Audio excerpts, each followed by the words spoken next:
O meio ambiente pode ser percebido de diferentes formas. Tudo depende do modo de como cada um de nós interagimos com ele. Os componentes físicos, químicos, biológicos e sociais fazem parte do conjunto do meio ambiente e são capazes de causar efeitos diretos ou indiretos, em um prazo curto ou longo, sobre os seres vivos e as atividades humanas. A influência do homem modificando e afetando o meio ambiente começou desde os seus primórdios. Adaptá-lo para satisfazer nossas necessidades foi essencial para a sobrevivência humana. Mas até que ponto este ambiente pode assegurar conforto e sustento? Ganha-se muito com a evolução, mas qual tem sido o preço que o meio ambiente tem pago por essas conquistas?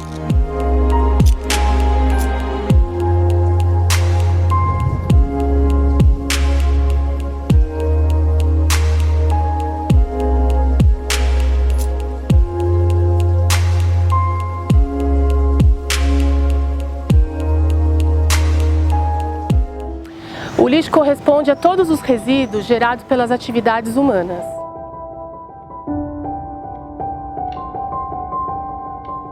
Hoje o Brasil produz cerca de 183 mil toneladas de lixo por dia, tornando assim a reciclagem um processo importante para a preservação e a conservação do meio ambiente. A coleta de lixo ela é de responsabilidade do município. O que é proibido é o lixão, né? Não pode ter lixão a céu aberto. O município tem que coletar o lixo e dar o tratamento adequado. São os aterros sanitários, os incineradores. E aí tem toda uma política de gestão de resíduos sólidos. Agora, os municípios estão se adequando a isso. Então, mas por força da lei. Tá? E quem ganha? É lógico que o município ganha. A Lei 12.305 de 2010 determina que resíduos sólidos, depois de esgotados todas as possibilidades de tratamento e recuperação, devem ser destinados ao local ambientalmente adequado. Atibaia tinha um lixão lá no bairro de Caetetuba e que era um lugar que a prefeitura jogava o lixo lá desde que Atibaia existia, eu acho. Como o rio Atibaia passa do lado do lixão e o rio Atibaia ele fornece água para outros municípios, esses municípios entraram com uma ação contra Atibaia. Então Atibaia foi obrigada a retirar o lixão dali. Como não tinha mais jeito, não tinha mais como ficar no lixão lá embaixo, porque ele já ia acabar, ia fechar. E a única oportunidade que teve foi montar a cooperativa. Consequência disso, eles construíram um centro de triagem de resíduos sólidos, onde tem uma cooperativa de reciclagem. Eles coletam o que eles acham possível reciclar e acaba descartando o excedente que vai para um aterro sanitário em Guarulhos. Nós alimentamos a esteira de triagem e a cooperativa, ela que identifica o que é vendável, o que não é vendável. Tem uma perda muito grande ali de material, porque o material vem sujo, misturado, vem lixo de banheiro, com pote de margarina, com garrafa PET, com latinha de alumínio. Vem tudo misturado e quanto mais sujo é o lixo, menor ele é aproveitado. Quando o resíduo ele é oriundo desse tipo de coleta domiciliar, você está sujeito a todos os tipos de materiais, na verdade. Atibaia está em torno de uma média de 3.400 toneladas por mês de lixo produzido na cidade. De área em torno de 110, 120 toneladas por dia. A cooperativa e os equipamentos da cooperativa, tem mais de 30 anos. Então ele foi desenvolvido para 50 toneladas dia. Hoje nós superamos as 100 toneladas dias. A SAAI Atibaia, a Companhia de Saneamento Ambiental de Atibaia, ela tem a prerrogativa de fazer a coleta domiciliar. Essa coleta domiciliar, ela abrange o resíduo úmido, o que a gente produz, alimentos, papel higiênico, fezes de animais, fraldas, enfim, os alimentos são resíduos úmidos e também temos a coleta do seletivo, que são os recicláveis, que nós chamamos de secos. Então tem uma falha, eu acho que nos processos de coleta do lixo, né? Se a coleta não for adequada de casa em casa, não chegar ali, a perda é muito grande. A cooperativa, ela ainda rasga o saco com o resíduo misturado. Não é só o que foi misturado da seletiva que eu, como cidadã, coloquei o seletivo. Ainda vai misturado de pessoas que não estão colaborando ou não querem participar. E aí, o que a cooperativa faz? Ela quer ainda receber esse resíduo misturado e rasgar o saco com tudo, por conta dessa parte da população que ainda não está participando e ainda tem algum tipo de valor agregado dentro daquele resíduo úmido, porque tem o seco junto. Quando existem descartes inadequados, se descoberto, é passível de aplicação de multa, orientação, mas as pessoas têm que ter responsabilidade, começo, meio e fim, pelo aquele resíduo que ela produz. E aí, pesquisando o que acontecia no mundo de problemas, além da minha bolinha ali de mundo corporativo e multinacionais, descobri uma lei que tinha sido recentemente aprovada, que era a Política Nacional de Resíduos Sólidos, que trouxe a obrigação da logística reversa. E eu pesquisar sobre logística reversa, que eu já sabia alguma coisa, encontrei a questão dos catadores. E aí, com toda essa dinâmica do cooperado, ganhar pouco, trabalhar muito, não ser reconhecido e principalmente não ter processos muito bem definidos, eu encontrei um oceano azul. E a ideia foi criar um case, criar uma cooperativa modelo que tivesse todos esses processos para ver se daria para aumentar a renda, melhorar a qualidade de vida. E aí surgiu a ideia de montar uma cooperativa, virar catador e junto com catadores e amigos e tudo mais, montar um case. Aí pronto, surgiu a ideia de montar a U-Green. Hoje o principal objetivo da U-Green é criar postos de trabalho dignos, qualificados. Então a gente prospecta negócios, traz clientes, supermercados, condomínios e tudo mais para fazer gestão integrada de resíduos, para criar postos de trabalho para quem mais precisa ou tem dificuldade de se alocar no mercado de trabalho. Para o mercado consumidor, que é quem compra o nosso serviço, paga para isso que a gente está fazendo, vai ser a melhor solução em gestão de resíduos do Brasil. Então, pensou, poxa vida, eu tenho que descartar lâmpada, móveis, fazer reciclagem, qualquer coisa tem que pensar em U-Green. Né? E que isso gere centenas de postos de trabalho, que hoje ganham de 3 a 4 vezes a média do mercado para esse setor. Como a gente desvia materiais do aterro sanitário, essencialmente é o que a gente faz. Então, muitos dos nossos clientes enviavam a maior parte dos seus resíduos para aterros sanitários. Então, a gente entra com um processo de educação, de conscientização, para trazer isso para a coleta seletiva. E a gente consegue destinar isso para reciclagem.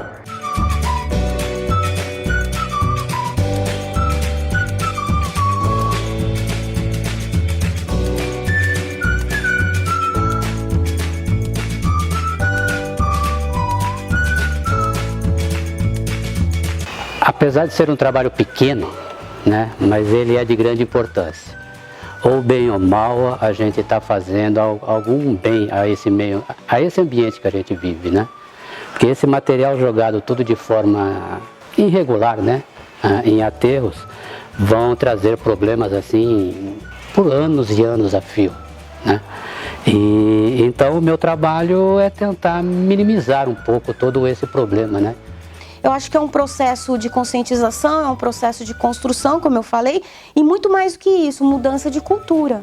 Então, só o fato das pessoas entenderem que tem que separar o seco do úmido já é uma grande vitória nossa, em detrimento de não saber separar nada ou de não querer contribuir. Então, a gente tem batido muito nessa tecla. Você quer participar? Tem dia específico, a coleta é porta a porta, ou então você só basta colocar próximo à sua residência num container. Vamos colaborar. Você, além de estar colaborando com o meio ambiente, você vai colaborar com uma cooperativa que tem quase 140, 120 a 140 cooperados, que se alimenta, que sobrevive, as suas famílias sobrevivem desse ganho, uma vez que tudo que é triado por eles é comercializado e tudo fica para eles. Não é, o SAAI não fica com nada. Eu, como cidadão, também tenho que fazer a minha parte. Então, só reclamar é fácil, né? Vamos contribuir, vamos dar sugestões criativas. Então, a princípio surgiu a ideia de fazer a marca Ecocriare. E como Ecocriare remete ao meio ambiente, eu pensei em conciliar material e reaproveitamento. No caso de pallets, que é feito de pinos, que é de reflorestamento, enfim, madeira em geral, madeira de construção, madeira de demolição também é possível fazer brinquedo de madeira. Na verdade, além de fazer para vender, eu fiz porque eu gosto, é prazeroso para mim. Remete à minha infância, assim, funciona até como terapia. Quando eu morava no interior do Rio Grande do Norte, não tinha muito poder, um recurso financeiro, E toda criança nos interiores constrói seus próprios brinquedos. E eu criei uma bonequinha, 2 bonequinhas na verdade, uma menorzinha e uma maiorzinha. E eu tive a ideia de não... ela tem a cabeça, mas não tem um rosto. Depois do processo, aqui a bonequinha pronta. E aqui a criança usa a imaginação da forma que ela quiser. Falta mais conscientização? Falta. Falta ainda recursos para fazer isso, o poder público tem contribuído, mas não é só o poder público, tem que ter a parcela da sociedade civil. Então é trabalho conjunto, é uma via de 2 mãos, onde todos saem ganhando. Eu me sinto bastante realizado, assim, fazendo o trabalho que faço. Apesar de ser um trabalho completamente diferente do que fazia antes, né? Antes eu mais sujava, hoje eu procuro limpar.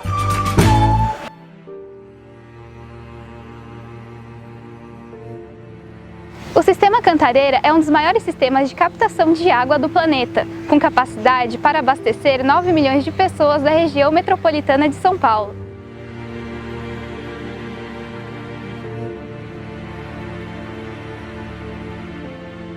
O sistema é formado por 5 reservatórios, localizados nas bacias dos rios Jaguari, Jacareí, Cachoeira, Atibainha e Juqueri. Que as cidades tiveram suas origens normalmente ou do lado de um rio ou de uma lagoa, porque a água era necessária para o crescimento das cidades. E depois isso vem sendo esquecido. Quando a gente tem um manancial que ele acaba servindo apenas de conduto de esgoto não tratado, toda a vida do rio acaba ali. E não só a vida do rio, a vida da cidade. E com isso a gente acaba tendo um impacto da parte da falta de vegetação, da mata ciliar, da vida silvestre que tem. Então isso acaba afetando o ciclo da água. Então hoje a gente pode observar que alguns lugares onde que tinha chuva mais regular, hoje a gente já não tem a chuva tão regular como a gente tinha antes. A gente polui muito o lençol freático, polui muitos rios, muitas vezes sem saber e muitas vezes sem pensar. A gente acha que está fazendo a coisa certa, né? A gente paga o imposto, a prefeitura está lá, a gente acha que está tudo certo, mas não está, infelizmente. Tem muita poluição de rio por conta desse esgoto doméstico. A Atibaia conta hoje com 45% da população que é atendida por rede de esgoto. A gente tem uma maquete com a vista aérea da estação aqui no Estoril. Aqui, a primeiro princípio, é a entrada do esgoto bruto. A gente passa por um gradeamento aqui do lado, primeiro, para fazer o primeiro processo. Ele vai passar aqui para essa caixa elevatória e vai mandar lá para a caixa de areia do outro lado, para eliminar todos os sedimentáveis que tem primeiro, areia, os sólidos mais que está pesados no esgoto. A gente tira a areia para entrar somente o líquido para o tanque de aeração para poder fazer o tratamento. No tanque aqui de aeração é um processo biológico. São bactérias que vão se alimentar da matéria orgânica que entra, né? No caso o esgoto. Ela precisa de oxigênio para sobreviver. Então a gente fornece oxigênio para ela, mistura ela com toda a matéria orgânica. Aí depois a gente para com a aeração, ela vai decantar, vai ficar só água limpa em cima. Aí a água limpa a gente volta no rio, né? As cidades que acabam não investindo em saneamento, ela corre o grande risco das doenças de vinculação hídrica. Doenças diarreicas, as contaminações intestinais pelo esgoto contaminado, traz diversos transtornos. No Brasil como um todo, cerca de 50% das populações ainda não tem nem a coleta de esgoto. Então nós temos aí uma população muito sujeita a risco. Né? Para vocês terem uma ideia, grande parte das doenças transmissíveis foram controladas única e exclusivamente através da coleta e do tratamento de esgoto. Nós tivemos aí uma redução da mortalidade infantil surpreendente pelo tratamento de esgoto, pela coleta de esgoto. Né? Quando a cidade ela é mais desenvolvida, acaba a falta de saneamento prejudicando o próprio manancial, que muitas vezes é utilizado não só em uma cidade, mas aquele manancial ele é compartilhado por várias cidades. Após o saneamento básico, é necessário o tratamento de água, condicionando as características da água bruta e ajustando a sua qualidade para o abastecimento público. A água que chega para do nosso tratamento é do córrego do Onofre. E ali existe um conjunto de motobombas. Essa água é pressurizada aqui até o nosso ponto de chegada na estação, por tubulações enterradas nas ruas. E a água bruta que chega aqui para nós, hoje, é essa daqui. Ela tem aqui uma quantidade de material indesejável, né, na água. Ela recebe uma quantidade de cloro, que é para oxidar o ferro e o manganês, e recebe também uma quantidade de sulfato de alumínio, que é para fazer a floculação, a coagulação dessa água, ou seja, retirando esse material indesejável que existe na água. Os flocos que foram formados, eles vão ficar no fundo do decantador, e a água um pouco mais livre desses flocos, desses materiais indesejáveis, ela vai entrar naquela canaleta central para depois ser encaminhada para o nosso sistema de filtragem. Então ela entra aqui nesses nossos filtros, são camadas de pedras grandes, pedras um pouco menores, areia e carvão antracito. Depois de filtrada, antes de chegar para o nosso reservatório, para distribuição, é adicionado uma quantidade de cloro, bem como também o pH, com hidróxido de cálcio, e também flúor. Esse reservatório ele tem 3.000 metros cúbicos de água. Ela é distribuída para a zona baixa, distribuído também depois para a zona alta. O SAI conta hoje com uma equipe de pitometria. Essa equipe de pitometria é responsável por medições de pressão e vazão e geofonamento. O geofonamento é escutar o solo, então tentar escutar vazamento. Essa equipe ela tem ação mais noturna, que quando a gente tem a cidade com menos movimento, que ele pode estar aí tentando escutar os vazamentos, uma vez que a nossa tubulação, grande parte da tubulação é enterrada, e eles fazem varredura. Então, semanalmente é feito varreduras em quadrantes da cidade, onde que é feito a localização dos vazamentos possíveis de ser ouvidos, e a equipe depois vai até o local, abre e faz o reparo necessário. Os serviços ecossistêmicos eles são fundamentais não só para as cidades, mas para todas as pessoas, né, do nosso planeta, né? Então a gente é muito dependente desses serviços ecossistêmicos. Durante a crise hídrica que a gente teve aqui na região do Sistema Cantareira, a gente pôde perceber isso, né, que foi entre 2013 e 2015. E hoje em dia a gente está muito próximo de uma nova crise, né, já que o Sistema Cantareira hoje está com 35% da sua capacidade. E uma cidade como São Paulo, né, que tem da região metropolitana de São Paulo, né, que chega a 20 milhões de habitantes, e o Sistema Cantareira, né, que é essa região que a gente está, ele abastece 40% dessa população. Né, então, se você tem uma nova crise hídrica como aquela, então você vai estar afetando milhões de pessoas nessa região. O projeto Semeando Água, né, a gente busca envolver todos os atores que influenciam aqui nessa região. A nossa estratégia foi pegar algumas unidades demonstrativas, né, que são algumas propriedades no Sistema Cantareira. Então a gente selecionou inicialmente 6 propriedades, né? E aí são 6 propriedades em 6 municípios diferentes que fazem parte do Sistema Cantareira. Nessas propriedades a gente fez a implantação então a conversão, né, dessa pastagem degradada para um manejo mais adequado, e a gente trabalhou também com a recuperação de algumas áreas de APP, né, de preservação permanente, que aí está muito relacionado com metas de restauração no entorno de nascentes e de rios. Então, com essa interferência, né, que a gente faz nessa paisagem, a ideia então é que você tenha um melhoramento tanto da qualidade quanto da quantidade de água, principalmente relacionado com a regularidade de água no Sistema Cantareira. Então, para que ela seja um exemplo, né, onde a gente possa dar cursos de capacitação e mostrar para outros proprietários que é possível fazer diferente, fazer melhor e ter ganhos econômicos com isso.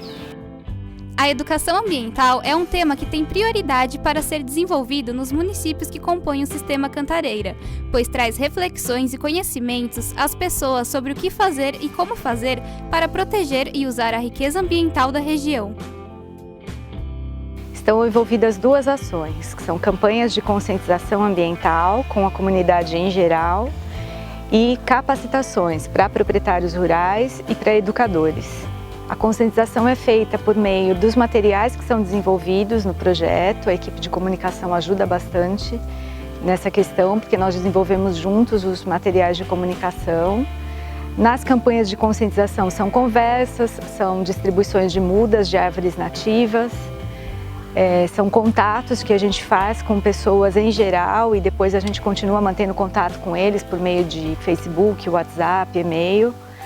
E com os cursos são dias, né, ou meio período do dia de capacitação mesmo. Aí é em campo ou dentro de uma escola ou numa propriedade rural em que a gente capacita esse público-alvo, né, que são proprietários rurais e educadores. Então a preservação faz parte da nossa obrigação, nós temos que preservar.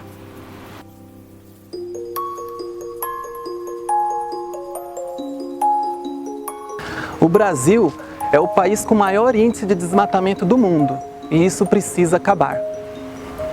De acordo com o IBAMA, foram registradas 112 ocorrências de desmatamento entre janeiro e setembro de 2018 no estado de São Paulo. Caso a situação permaneça dessa forma, iremos por um caminho sem volta. Atualmente, a proteção da vegetação nativa é regulada pelo novo Código Florestal. Então, houve uma mudança recente no Código Florestal, né? Na denominação de algumas áreas de preservação permanente, né? Algumas áreas importantes deixaram de ser de preservação permanente, como por exemplo a várzea. O código anterior entendia que a várzea era uma extensão do rio e hoje em dia não tem mais esse entendimento. A lei ela determina a área de preservação permanente, que são curso d'água, na beira do curso d'água e as nascentes, o topo de morro, o declive com mais de 45 graus, além dos mangues e área de restinga. Fora dessas áreas, tecnicamente você poderia fazer de tudo. Então, se a pessoa que tem uma área de Mata Atlântica, ela quiser desmatar e preservar a área de preservação permanente e ter monocultura no resto, a lei não proíbe. A lei permite que seja assim. A fiscalização ambiental no Brasil ela é realizada de forma conjunta entre os órgãos da União, dos estados e do município. Isso foi definido com a publicação da Lei Complementar 140 em 2011. Então o IBAMA ele atua nas questões de interesse federal, como terras indígenas, áreas da União, entre fronteiras de estado, entre fronteiras de países, em áreas militares, em grandes impactos. Enquanto o Estado e os órgãos municipais, eles atuam regionalmente, na sua localização. Para a identificação do desmatamento, a gente tem um trabalho extenso e árduo que vai desde escritório, um trabalho prévio de análise de imagens, com monitoramento de satélite, e a gente tem grupos de pessoas que fazem geoprocessamento, que analisam essas imagens e identificam para a gente os poligonais de desmatamento. Então a gente, com essa informação em GPS, a gente vai para campo e no campo a gente tenta identificar e qualificar o desmatamento.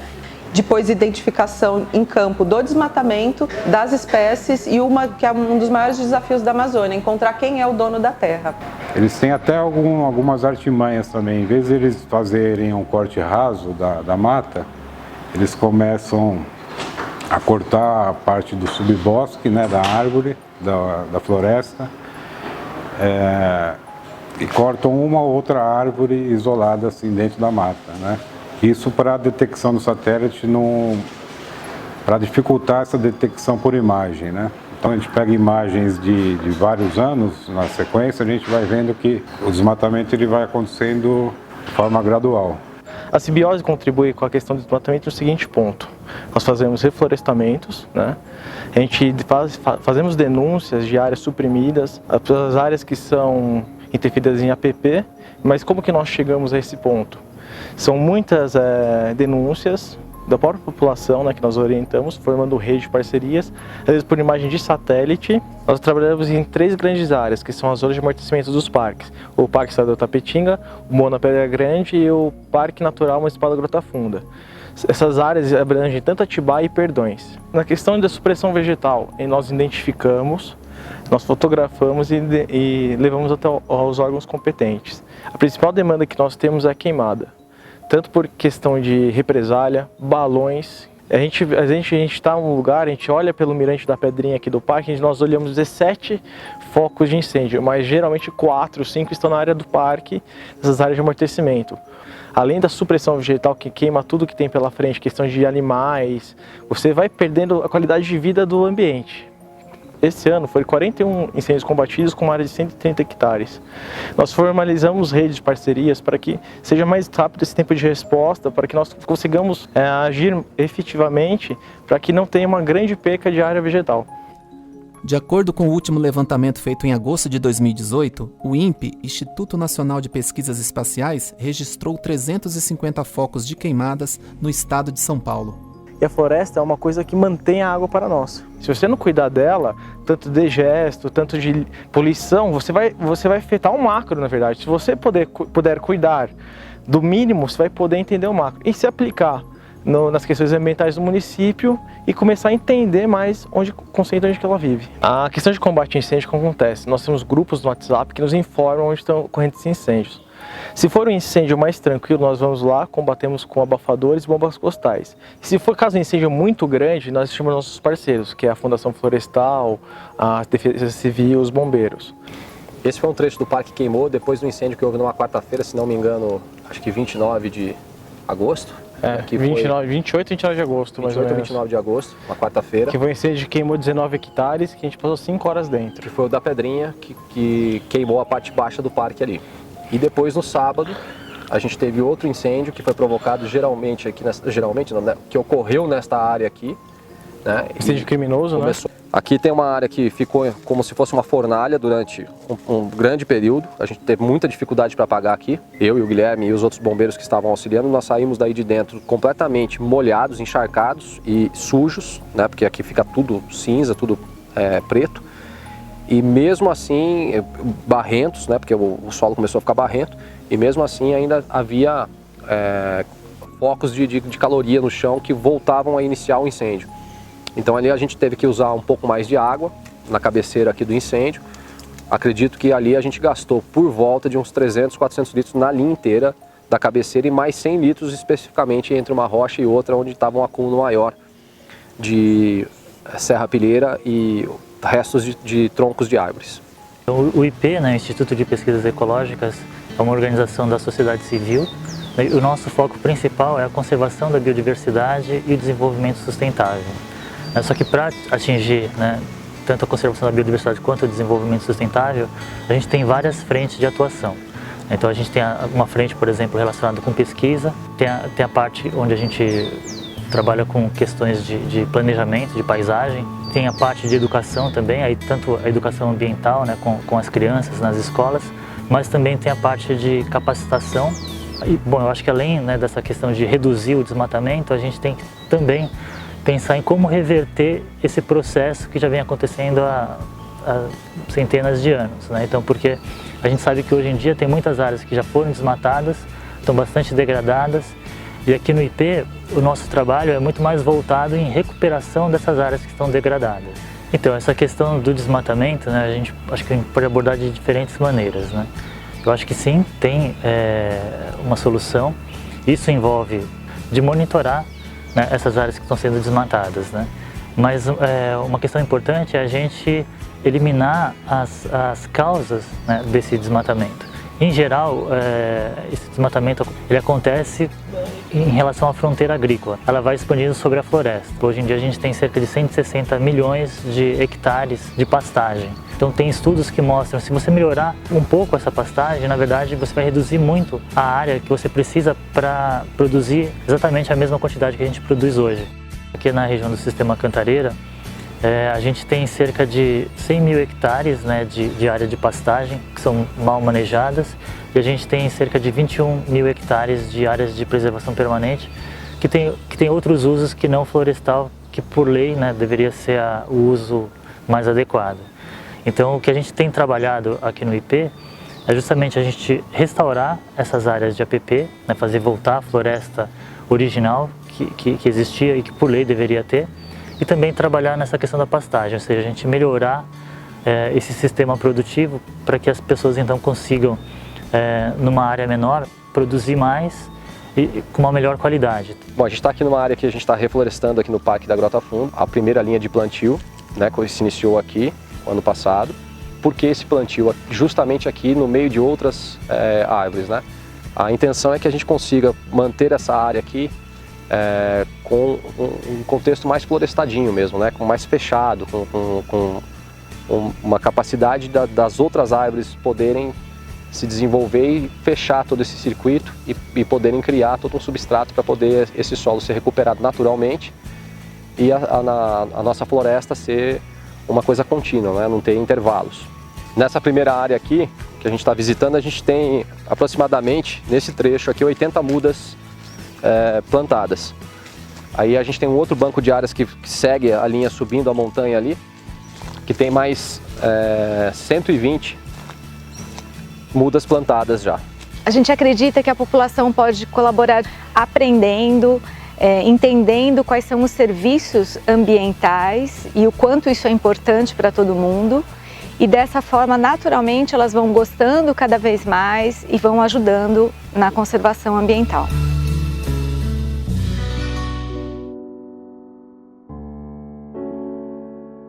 O conflito entre o homem e o animal silvestre está cada vez mais presente, devido à crescente expansão da urbanização e à destruição do habitat natural. A fauna é um dos elementos essenciais para manter o meio ambiente ecologicamente equilibrado, sendo assim um fator imprescindível para a harmonia do ecossistema. Todo animal ele tem o seu papel na natureza, né, o seu papel biológico, tanto na parte da reprodução mesmo, né, tá perpetuando a espécie, como na manutenção das florestas. Então esses animais eles são dispersores de sementes, eles são controladores de pragas. Então se você acaba retirando esses animais da natureza, vai haver um desequilíbrio muito grande. Se eu pensar que se eu tiro o animal da natureza, não vai ter florestas, não vai ter árvore, não vai ter frutos, sombra, madeira, porque a gente pode tirar proveito disso também de uma forma sustentável. Então a gente tem que proteger da melhor forma possível todas as espécies. O Brasil é responsável pela gestão do maior patrimônio de biodiversidade do mundo. Em relação à fauna, são mais de 100 mil espécies de invertebrados e quase 9 mil de vertebrados. O que mais se destaca aqui na nossa região, do município de Atibaia, aqui no Parque da Grota Funda, é a onça parda, né, chamada também de sussuarana, puma, leão da montanha ou leão-baio. É difícil da gente conseguir colocar tudo num pacote só, mas a gente ainda tem uma biodiversidade bacana, né? Diante desta enorme variedade de fauna e a crescente expansão da urbanização, surge o conflito entre o homem e o animal silvestre. Na verdade, as cidades é que estão invadindo as matas. Então esses animais, na verdade, eles têm que sair e explorar esse novo local, porque ele precisa encontrar comida, ele precisa encontrar abrigo. Então é nessa exploração, quando o animal sai da área de refúgio dele para explorar os animais, é que acontece o encontro com o homem, né? E esse encontro nem sempre é benéfico. Bombeiros, geralmente, dependendo da localidade, eles conseguem dar um suporte, né? Então a gente pode ligar para eles e eles vêm, retiram um bicho, soltam num outro lugar. Muitas pessoas não tendo noção de como lidar com esses animais, acabam até matando esses animais. Então a gente até recomenda, se deparar com um animal silvestre dentro de casa, acione o corpo de bombeiros, né? O nosso telefone é o 93, e uma vez que a gente é acionado, nós vamos até o local. No local a gente identifica que tipo de animal é, o tipo de animal silvestre, e a gente faz a captura. Capturamos o animal, tiramos ele em situação de risco, ok? E levamos ele para um local mais apropriado, próximo do local da captura, e soltamos na natureza. Bom, o Zoológico de Guarulhos, ele recebe apenas animais de vida livre. Os animais que vêm de natureza, né, e são entregues para a gente pela GCM Ambiental, pela Polícia Militar, bombeiros, ou mesmo por munícipes. Então, esses animais são animais que são encontrados feridos, né, e que precisam de um atendimento, ou mesmo filhotes que são encontrados em situação de riscos, né, e as pessoas entregam para a gente poder cuidar desses bichos. E o principal motivo são acidentes com linha de pipa. Então, os animais eles vêm com fratura, né, principalmente em asa, lesões, né, provocadas por cortes. A gente recebe animais também que são atropelados ou mesmo que colidem com vidraças ou com muro. O primeiro procedimento que esse animal recebe é uma avaliação do veterinário. Então, quando ele chega, ele já é atendido pela veterinária que vai avaliar o quadro clínico dele, né? Se ele necessita de um tratamento, então ele fica um tempo internado, né, recebendo toda a medicação até ele ter alta clínica. Depois que esse animal tem a alta clínica, ele é transferido para um recinto maior. No caso de uma ave, ele vai treinar voo e ele vai também treinar o comportamento dele alimentar. Ele vai passar por toda uma avaliação dos biólogos, né, a avaliação comportamental dele, no sentido locomotor, no sentido alimentar, né, e de comportamentos naturais, para saber se esse animal está apto a ser devolvido à natureza. Em 2017, nós recebemos 560 animais de vida livre. 60% dos casos a gente consegue reabilitar e soltar. 20, 30% vão a óbito, porque o animal silvestre, quando ele consegue se deixar capturar, é porque o estado dele já está bem grave. A urbanização acaba com o ambiente que eles vivem, né? Então, se o bicho não tem onde viver, não vai ter mais o que fazer, né? Então, quando você constrói, abre uma área para fazer um pasto ou fazer uma casa, um prédio, qualquer tipo de edificação, você diretamente tirou o ambiente desses animais. Esses animais, eles começam a ir para as laterais de onde você está construindo. E dessas laterais, eles tendem a sumir cada vez mais. A ação antrópica ela é uma ação que interfere em todo o meio. Tá? Ela vai aos recursos hídricos, ela atinge a parte de fauna e flora, vai haver a melhoria urbanística, porém a qualidade natural ela vai ser perdida.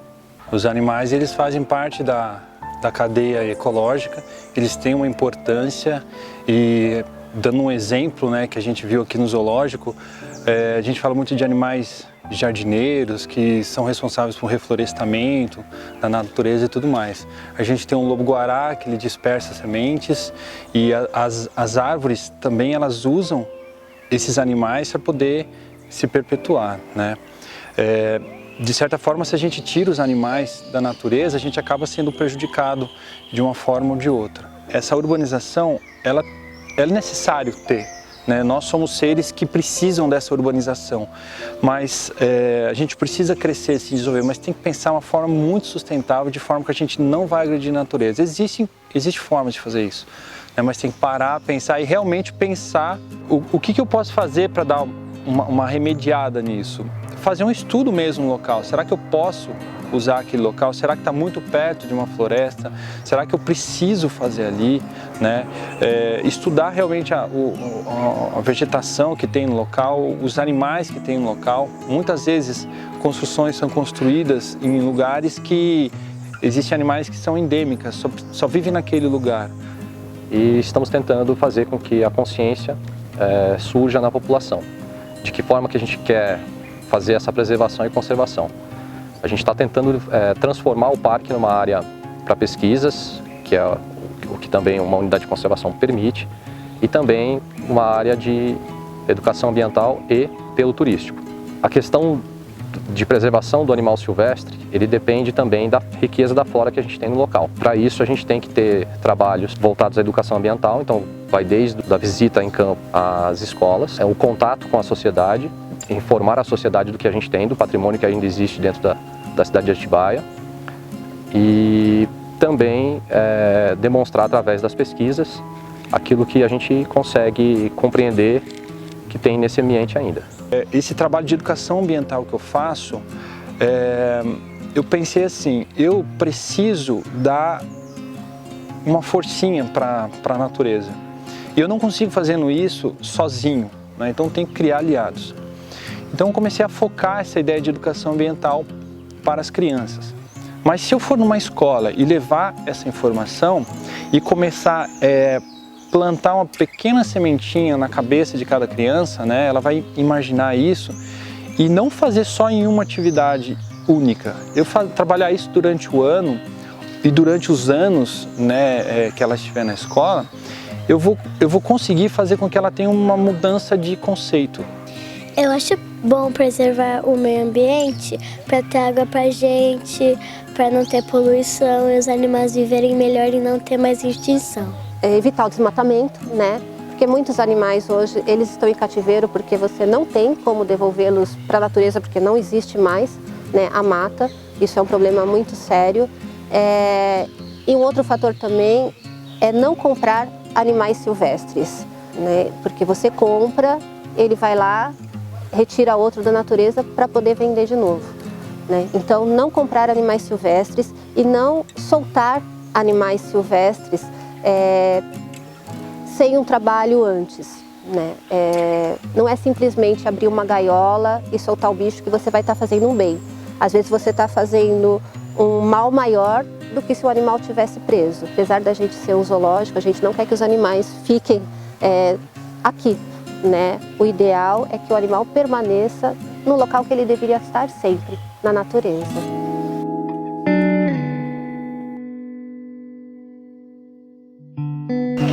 Superamos 7 bilhões de pessoas no mundo e é inevitável o crescimento da área urbana para suprir a necessidade de moradia dessas pessoas.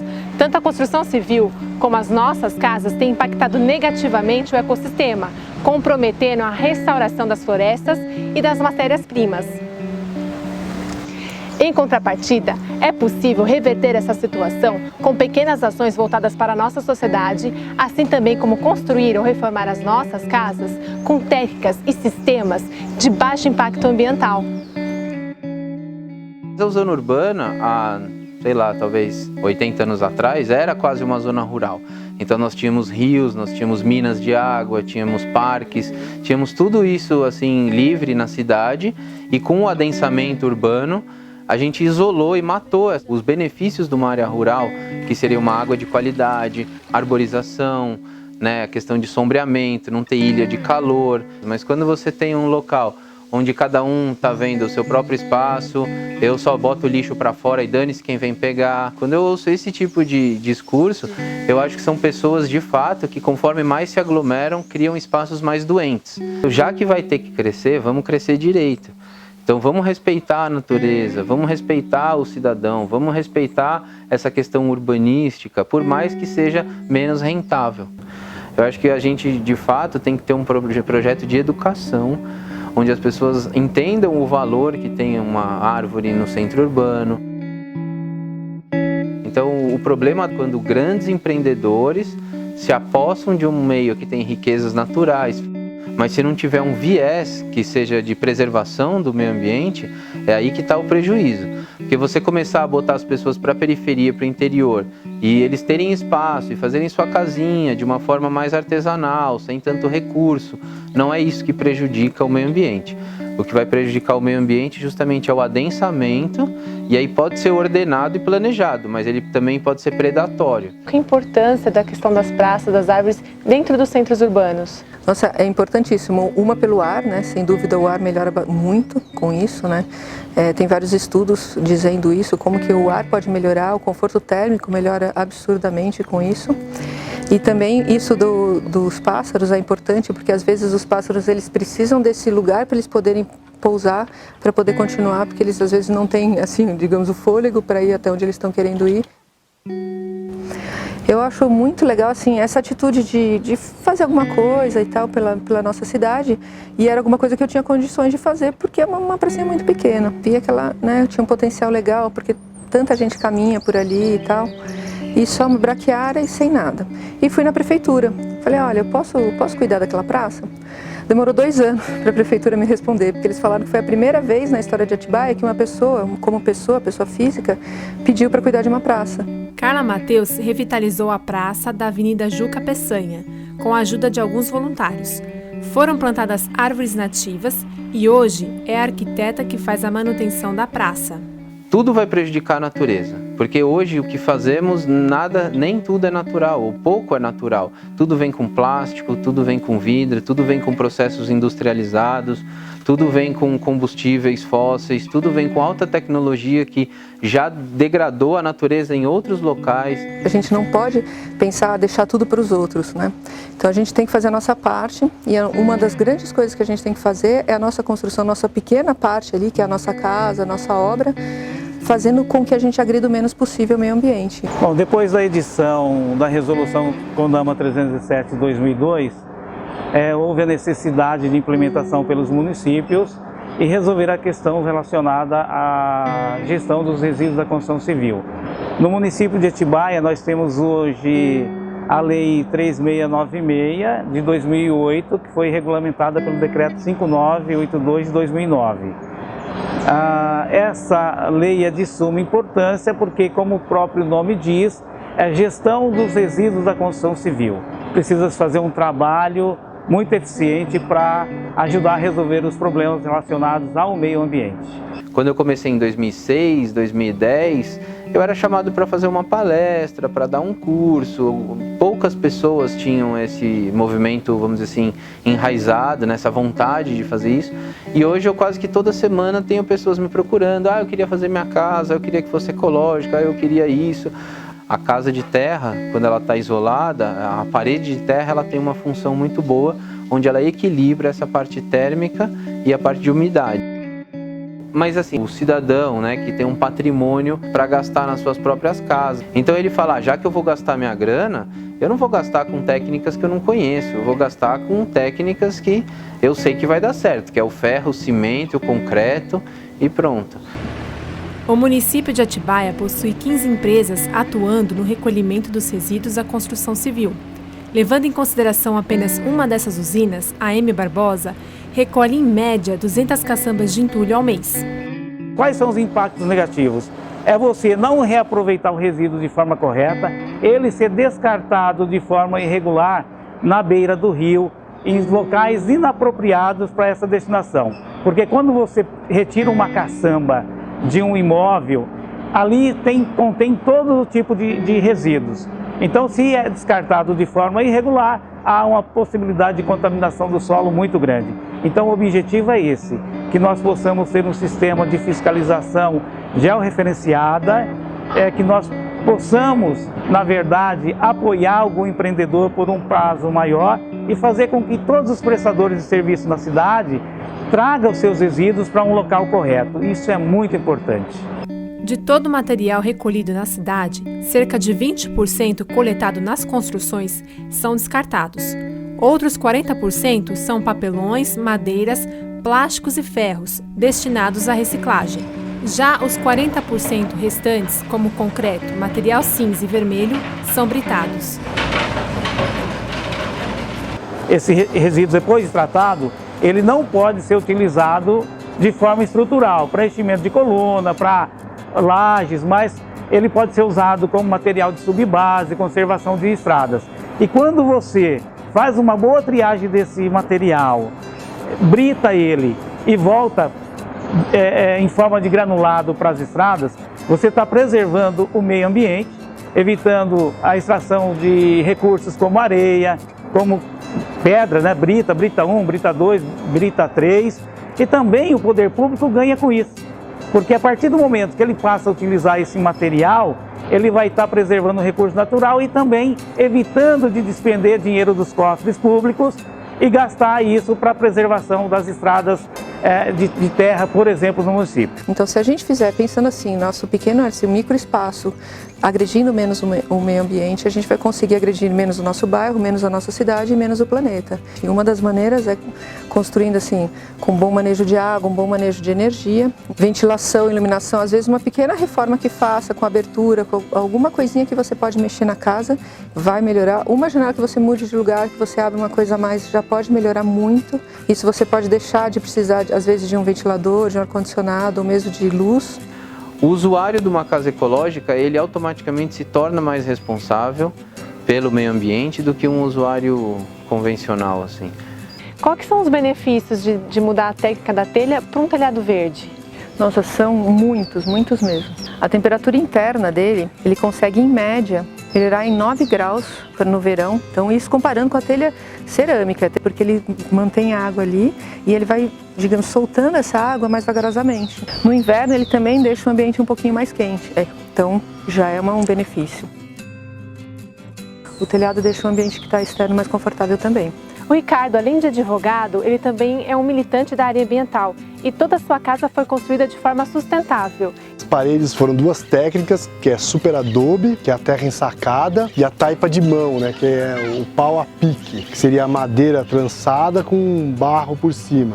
A gente tem aqui também a captação de água da chuva, ela ajuda no abastecimento doméstico e também é usada para irrigação da horta. Existe um sistema que chama evapotranspiração. Ele não funciona por infiltração da água, ele funciona por evaporação da água. Ela é um sistema para tratar a água da descarga.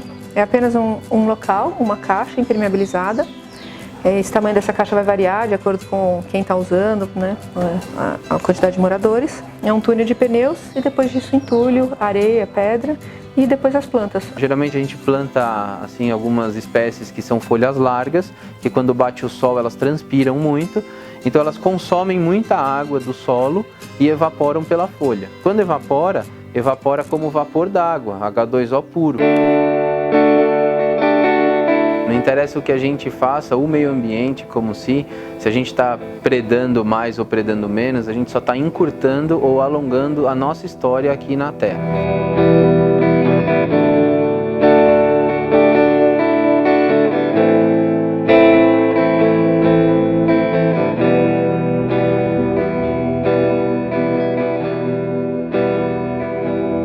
O meio ambiente para mim é tudo, desde de um simples pedaço de cidade até uma floresta. Se você não tem meio ambiente, não há vida. Nós dependemos do meio ambiente e o meio ambiente depende de nós. Eu não consigo dissociar o ser humano, os seres e os recursos, é uma coisa só. Então o meio ambiente é onde a gente vive, onde tem nossas coisas e é onde a gente convive com a sociedade. Nada mais é do que o planeta onde a gente vive. A questão da nossa sobrevivência, né? Da onde a gente vai tirar recursos, vai tirar madeira, vai conservar a água, a qualidade do ar. E eu vejo o meio ambiente como algo onde nós façamos parte, onde nós viemos do meio ambiente para onde nós passamos toda a nossa vida e é para lá que a gente retorna. O meio ambiente é natureza, é planta, é pedra, é rio, é bicho, os animais, né, tudo, eu, vocês, né, todos nós, né, não dá para a gente falar de um excluindo o outro. Então, se a gente não tiver uma harmonia entre todos, todos vão se extinguir, né? Um realmente depende do outro. Meio ambiente é tudo. Então, se a gente não preservar o meio ambiente desde a casa que nós estamos até o planeta que a gente vive, infelizmente a gente não vai ter um plano B para dar a continuidade em nossas vidas.